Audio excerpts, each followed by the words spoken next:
नमस्कार। आज की सुबहचर्या में आप सबका स्वागत है। आज की सुबहचर्या का शीर्षक है स्टेडियम का पाथवे। दरअसल स्टेडियम में एक पाथवे बना हुआ है।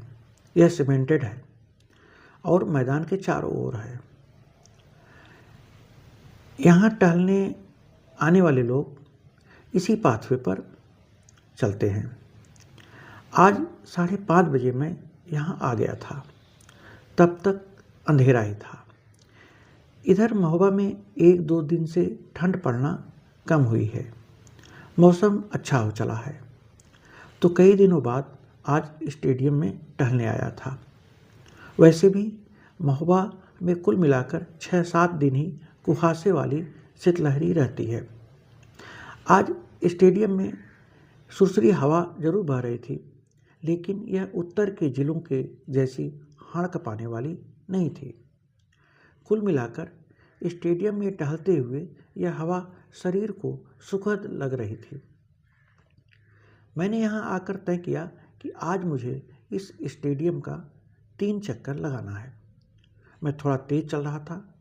मेरे आगे आगे एक ग्रुप में कुछ लोग चल रहे थे। ये आपस में बात करते जा रहे थे। मैं इनसे आगे निकलने लगा। तभी इनमें से किसी को कहते सुना, घर में जब 2 साथी लड़ने लगते हैं तो गुस्से में सामानों को नुकसान पहुंचाने लगते हैं। इसके बाद दूसरे आदमी की आवाज़ आई, लेकिन सामानों को नुकसान पहुंचाना ठीक नहीं। आदमी कैसे कैसे करके तो सामान बनाता है। यह साथी कौन है जो घर में लड़ता है? इस पर मैंने तरह तरह के अनुमान लगाए, लेकिन इस साथी की पहचान उजागर नहीं कर पाया। ले देकर बात पति पत्नी तक ही पहुंची। हो सकता है पति पत्नी आपस में ऐसे लड़ते हों। खैर, अब तक इस ग्रुप से मैं आगे निकल चुका था, लेकिन इनकी बातें सुनने की उत्कंठा से मैंने अपनी चाल धीमी कर लिया।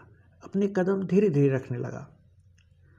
फिर मुझे कोई कहते सुनाई पड़ा, किस तरह हम दूर कभी पैदल कभी साइकिल से जाकर पढ़े, तब यहाँ पहुँचे हैं। दरअसल इस ग्रुप में जो टहलते हैं ये सब नौकरी पेशा वाले लोग हैं। आगे इन्होंने फिर कहा, तब बिजली भी नहीं होती थी, ढिबरी की रोशनी में पढ़े हैं।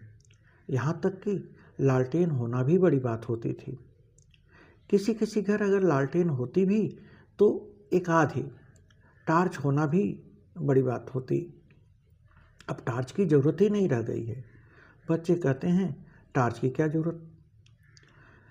मैंने देखा स्टेडियम के सीमेंटेड रास्ते पर एक बेहद छोटा पिल्ला सिकुड़ा सिकुड़ा कूं कूं करते हुए भागा जा रहा था। शायद उसे ठंड लग रही थी। उसकी डागी माँ उसके काफ़ी पीछे थी।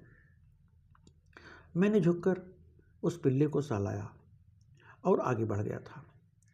दूर जाकर मैंने पीछे मुड़कर देखा तो वह पिल्ला भी मेरे पीछे पीछे चला आ रहा था, लेकिन मैं रुका नहीं। तेज कदमों से चलते हुए उससे काफ़ी दूर चला आया था। मुझे ग्रुप की लालटेन वाली बात याद आई। उनकी बात एकदम सही थी। मैं भी बचपन में ढिबरी या लालटेन की रोशनी में पढ़ता था। मेरे पास एक लालटेन थी। शाम होते ही मैं पहले उसका शीशा साफ करता था।